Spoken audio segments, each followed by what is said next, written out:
You're all joining us here today. So let's go through. We've got 6 new cases. We've got 1 overseas acquired detected in hotel quarantine. We've got 3 overseas acquired detected on a marine vessel. And we have 2 under investigation, but they are not considered a major risk. And Dr Young will go through these in a bit more detail at the moment. Both are truck drivers. Both were detected by a New South Wales lab, but they have essentially not been to many places at all. They've mainly been with their family. We will be putting up some exposure sites later on today. There will be some exposure sites. I think they stopped for one of them stopped for fuel in St George and Boulogne. So we'll go through and put those exposure sites up for people to have a look at. But we are not overly concerned about these 2. In good news, we've got only 758 people left in home quarantine, 41 active cases, 8,378 tests in the past 24 hours. Remember, if you have any symptoms, please go and get tested. And they're great testing numbers for the fact that we don't have an outbreak and people are still going and getting tested. That's very, very good result. And yesterday, over 15,200 vaccines were delivered by Queensland Health. Now, we're also putting a big call out to Queenslanders, especially in the southeast. If you want to get your vaccine, to please register. We're going to have some vacancies coming up soon. And of course, we know that we want to get as many people vaccinated as possible. Yesterday, we were out at Woolworths, one of the largest depots in the Southern Hemisphere, talking about how we're going to be taking our supplies out to those hubs out there to make sure we get the workers vaccinated. But now is the time, Queensland, so if you haven't put your name down, please put your name down or go and see your GP. That is really, really important. Okay, and then before I hand over to Dr Young, I just want to mention some other good news, and that is we've had confirmation that Disney will be filming a new production here on the Gold Coast. It'll be about $100 million into the Queensland economy. It'll be called Nautilus. About 240 jobs for cast and crew, 350 jobs for extras. And also, I can confirm that Netflix will film a 10-part drama called Irrelevant at Mission Beach later this year. So that's fantastic to see our screen opening up in far north Queensland. And for rugby fans, we have secured the remainder of the 2021 Rugby Championships for Queensland. So that's, of course, good news. They'll be played at Seabus Stadium, it'll be played at Suncorp and the Queensland Country Bank Stadium in Townsville from September the 12th until October the 2nd. So that's the Wallabies, the All Blacks, the Springboks and Puma from Argentina. So that's some good news for rugby fans. So I'll hand over to Dr Young. Thanks. Thank you, Premier. Yes, so 2 new cases acquired in the community. We were notified about the 2 cases late yesterday by New South Wales. So these were 2 truck drivers who were tested as part of this surveillance program that we've got in place in Australia now. So truck drivers need to be tested every 7 days, and these 2 truck drivers were superb. They did their routine testing and extra testing, and they maintained social distancing at all times. They stayed at home when they weren't driving their truck. So I think the risk is very low. We have subsequently retested both of those truck drivers and they've come back negative. So we're just working with New South Wales what it actually means about those 2 positive tests and working out what we need to do going forward. But while we work that through, their family, thank you very much to both households, will now be in quarantine. They'll get tested and they'll be in quarantine for 14 days unless we determine that there is no risk.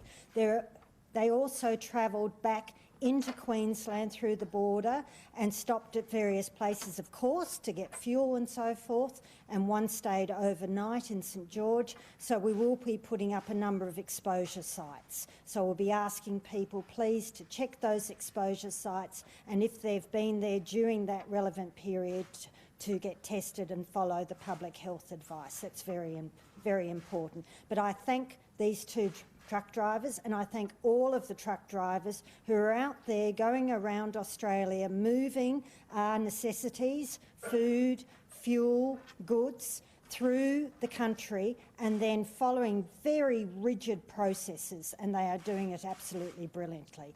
Now, we don't know where our next case might end up. One of these two actually lives in the Somerset region, the other lives in Sunshine Coast. I'm not concerned about the risks in those communities because these two truck drivers did everything they should do, but it's a point that we could have a case turn up anywhere. So please, to all Queenslanders, please come and get vaccinated. It's really, really important. I don't want to be standing up here when we've got an outbreak saying now's the time to get vaccinated, because that's too late.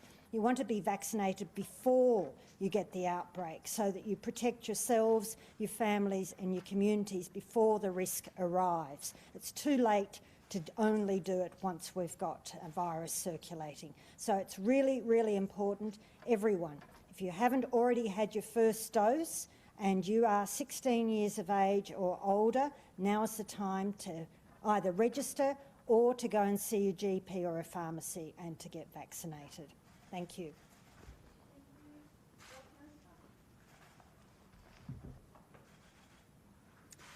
So we cannot emphasise enough that we want people coming out and getting vaccinated. We are seeing people pouring into those vaccination centres in Victoria and New South Wales because they've got massive outbreaks. And in fact, combined, ACT, Victoria and New South Wales now has over 13,600 cases associated with that single Sydney cluster that started with one person on the 16th of June. So we cannot wait. Please, I know that we're doing so well in Queensland, but don't wait until we have an outbreak here to realise that you need to protect yourself and your loved ones. Go out and get vaccinated now. We have a lot more vaccine coming into the state every single week now, and that will only continue to grow as we move forward to October, November and the end of the year. We are seeing our registration numbers dropping every day. Now that shows that we are getting the vaccine into arms, so that's terrific. But if you're not registered, you can't book in. So we need people to get registered to make sure that when we have booking slots, and there's a lot more opening up in the next 4 weeks, that we can offer you a booking. So please don't wait. Of course, if you're in the regions, if you're elsewhere around Queensland, come forward and get vaccinated, because as you've just heard about these two drivers and what we know is happening at New South Wales and on the border there, that this could happen in any town in Queensland. This is not a southeast Queensland issue. This is a Queensland issue. This is Queensland at risk, and every single community has to do their part. And I ask leaders in every one of our communities, show leadership, step up, get vaccinated and call on your community to get vaccinated, because we don't want to see us hit those targets only in southeast Queensland and have all these vulnerable communities elsewhere in the regions. Everyone has to hit that target. We want everyone being vaccinated. Thank you to these drivers for doing the right thing. We do want to say to anyone who works across borders, come forward and get vaccinated. You are more at risk than anyone else because you are travelling through those states. We know you do so to keep our economy open, but you're also putting yourself at risk. So please come forward and get vaccinated. And can I give a shout out to our 16 Queensland Health-run aged care facilities. As you know, that deadline is coming up as far as mandatory vaccinations, and we now have over 82% of our aged care workers in our 16 state-run facilities now have had their first dose. So that is fantastic, and we continue to see those people coming forward and getting vaccinated. Again, if you have any symptoms whatsoever, keep coming forward and getting tested. It is absolutely critical, and of course, particularly in our 11 LGAs, remember that our restrictions are still in place till 4 p.m. this Friday, so keep doing the right thing, wearing your masks, social distancing, and making sure that you're complying with those other rules around household numbers and other restrictions. Thank you. Good morning, everyone. I'll just comment initially on some of the movements across the borders in terms of vehicles, and then some of the comments about people hopping across our borders. So we intercepted 5,000 vehicles overnight, and that is a combination of both heavy vehicles as well as vehicles. Of that, 199 were refused entry into Queensland, and 17 of those were obviously essential workers that were not yet vaccinated. Remember, there is 2 reasons to cross the border, those with exemptions and essential workers that are vaccinated. I want to comment on people hopping across the border, as has been seen in the last few days. This is obviously terribly disappointing, and it's always that small proportion of the community that sometimes makes this incredibly difficult. I ask that the community works with us. If we don't intercept you at the point of you hopping across the border, we will be following up on that. There is hefty fines involved in this. ADF will come along to support us in the next few days, another additional 120 people, and I thank the ADF for that. We have an amazing working relationship, and they are already assisting us in the quarantine hotels. We will put more police on the border to stop this from happening into the future, but I ask that the community cooperates and be compliant, and that has been absolutely amazing to date. But unfortunately, we always have this minority that makes it incredibly difficult, not only for police, but also the community as well. But action will be taken on those that are constantly hopping across the border, and I ask that the community, as they are, to continually report on that as well. Thank you. Any questions? Premier, in terms of the new Doherty modelling on Friday, how are you expecting that to influence premiers, and is there a possibility that you could withdraw your agreement on the first plan? What we said very clearly, in fact, it was the Prime Minister's suggestion that he would commission further modelling. So I'm looking forward to seeing that modelling. I haven't seen the updated modelling. And of course, all Premiers and First Ministers will look at that in detail. So is there a possibility then that you might withdraw what happened? I haven't seen anything yet. We've all agreed that 70 and 80% are targets for vaccination rates. Nothing's changed there. Personally, in Queensland, I like to see more people than 80% get vaccinated. I think we should be, encouraging as many people as possible. But every single person who's eligible for a vaccine must be offered a vaccine as well. He said this morning we've got to get out of the cave and live in the COVID world. Do you agree with that? Well, I just say this to you. Have a look out in Queensland at the moment. You can go to work, you can go to school, you can go watch sport, you can play community sport, you can go to a restaurant, you can go out. We haven't given up. I mean, we come out here every day, and Queenslanders are doing such a good job in making sure that when we go hard and go fast, people abide by what we're asking them to do. And look where we're living. I mean, I think we've got to be a bit realistic here as well, that we are in a unique position. And if you think about it, Victoria has got under their past outbreaks, and I don't think the people in New South Wales want to give up about getting on top of their current outbreak. Should Queenslanders be booking interstate Christmas holidays? Well, I can't answer that. Well, at the moment, the borders are shut, and, we don't know when they're going to come out of their current outbreak. On that, on the film productions that you just announced, if the border is as it is, I think one of those is the end of the year where it starts filming, will you limit the number of their workers allowed across the border? We have workers here in Queensland that work on these productions. Will any cross the border? Sorry? Will any cross the border? I doubt it, because we've got a huge supply of people here. We've actually set up a permanent industry here in Queensland. Actors, extras? Sorry?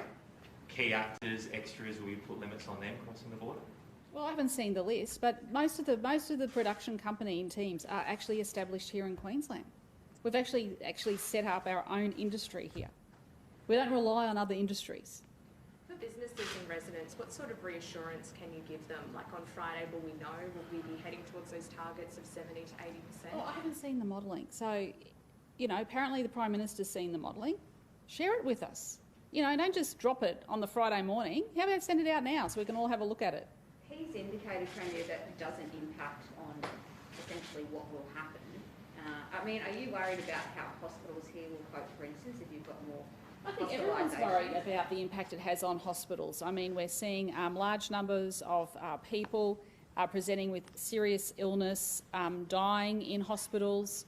You know, hospitals are going to be stretched. We've seen the examples of around the world. We know at the moment the US is experiencing the pandemic of the unvaccinated. So can I just say to Queenslanders, now is the time to go and get vaccinated. Now is the time to go and get vaccinated, because you are more at risk if the Delta strain comes here and you are unvaccinated. Then, of course, the next stage is to vaccinate our high school students. So we'll probably be discussing that on Friday as well. Dave Jones and Jackie Tradd, they were two of the most senior ministers in your previous term of government. They've now gotten jobs as consultants or advocates based on their pretty successful political careers. How do you ensure they're not given special access to government? Well, they won't be, and that's a matter for them to make sure they have all the integrity advice. The Integrity Commissioner continues to provide that advice to people. Do you think that advice should be made public? No, because the Integrity Commissioner gives the direct advice to them. It's the person. And how can the public be confident nothing stodgy is going on if that advice isn't made public? Well, there has to be a conflict first, so what's the conflict? I'm not going to put out hypotheticals. No, but you're asking me a hypothetical, so, you know, if there is a perceived conflict of interest, they need to get that integrity advice. But I haven't seen anything that either of them are doing that would stand in conflict of a job they did years ago. What about lobbyists that were working for you during the election campaign? Don't you think that advice should have been made public? Well, in relation to that, we've got a review happening at the moment.